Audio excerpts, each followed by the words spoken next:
The day my wife walked through our neighborhood roundabout in a hospital gown is the day I learned how small rules can feel like hammers when the people who swing them have no conscience.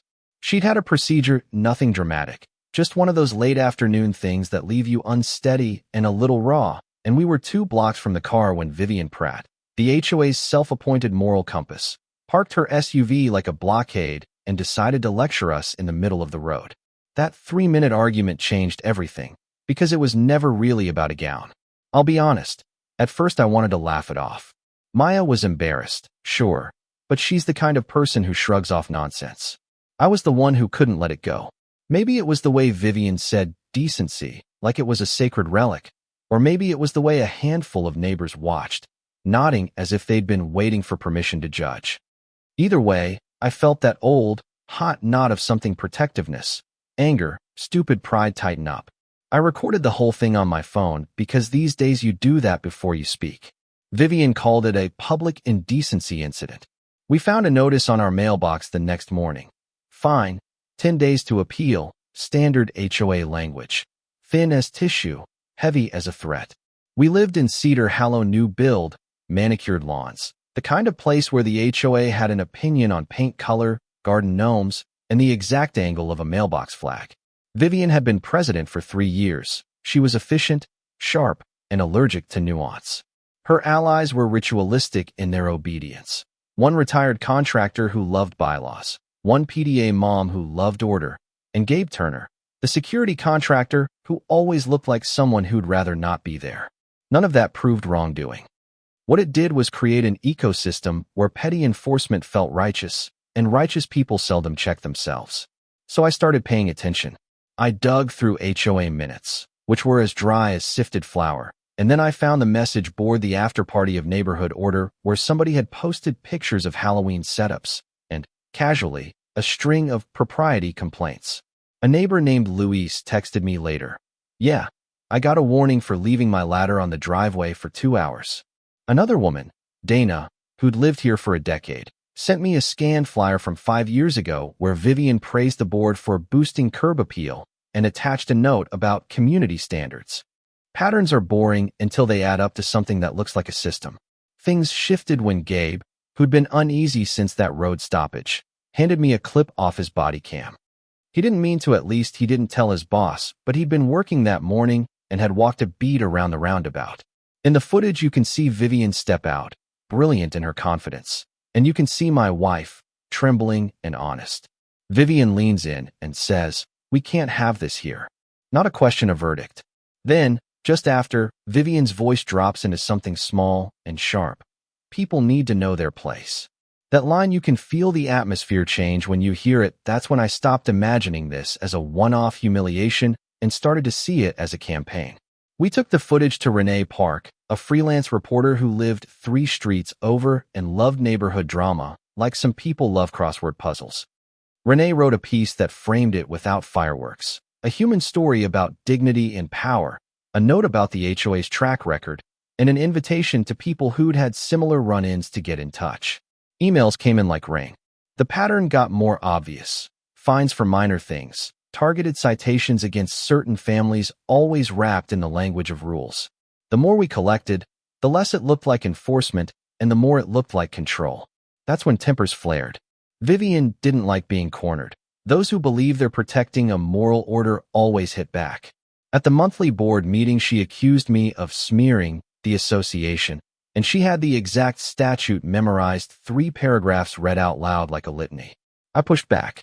I quoted the county code about discrimination and medical necessity, and I asked, calmly, whether the HOA had considered the humanity of people recovering from illness. Her eyes narrowed and she said, in a voice you could slice bread with, "This community has standards." I asked her, quietly, whose standards? There's a moment in the room when everyone decides whose side to take. Some people shuffled their feet. A few clapped. More were silent. The real escalation came from an angle we didn't expect. Vivian's nephew, Brad, a big man with a temper, showed up at our door late one night and threatened me in a way I won't repeat verbatim because it's the sort of thing that makes you stare at the phone and wonder if you should call the police. He implied harm. He walked his hand near a jacket pocket. I understood his message: back off or pay for it. That was the knife edge of things when bullying stops being words and becomes an intimidation that lives in the dark. We reported it. The sheriff's office took a report, but said their hands were a little tied without immediate proof. So we leaned on other things we could control. We organized. Not a mob, I hate mobs, but a neighborhood meeting in someone's garage, coffee and scones and honest talk. Dana brought her flyers. Luis read aloud his fine letter.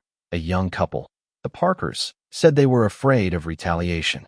People who've been quiet suddenly had a voice when they heard other people's voices. Collective courage is less cinematic and more like a potluck, messy, real, and warm. Renee ran a follow-up. The county compliance office opened an inquiry. Inspector Hayes, a woman with a soft voice and a ledger-like stare, came and asked questions. She listened differently than Vivian had. She asked for records. She subpoenaed minutes. Power responds to scrutiny like oil to water. It moves, it separates, and sometimes it stains. The clubhouse hearing was the kind of thing you see in procedural shows, except it wasn't staged and there were no commercial breaks. The room smelled like coffee and nervous cologne. Vivian arrived with an entourage and a packet of statutes. I had our folder, the body cam clip, the screenshots, the emails, copies of fines, and the timeline.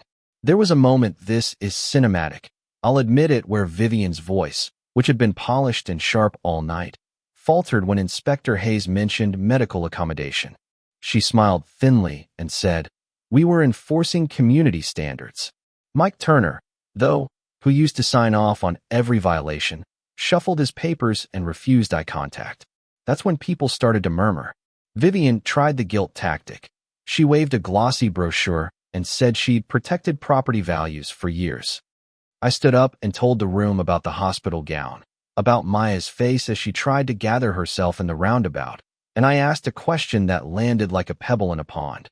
Who are these rules for if not to make people live easier, not harder? That line got a handful of claps. Inspector Hayes announced a suspension of enforcement pending a full audit. The board was put on notice. It wasn't a knockout punch, it never would be, but it was a public, procedural defeat for Vivian's style of rulemaking. She left that night as she had arrived, certain, wounded, convinced she'd been wronged. After the hearing, there were consequences.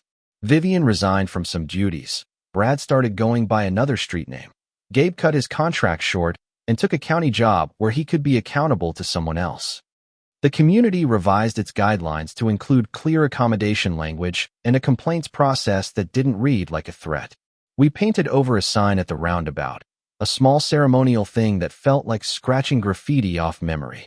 Maya and I planted lavender where someone had suggested the community needed a nicer look. These are small gestures, I know, but they thicken the fabric of how a neighborhood treats each other. Still, nothing about this was tidy. Vivian started a private thread of complaints about the activist element of Cedar Hollow.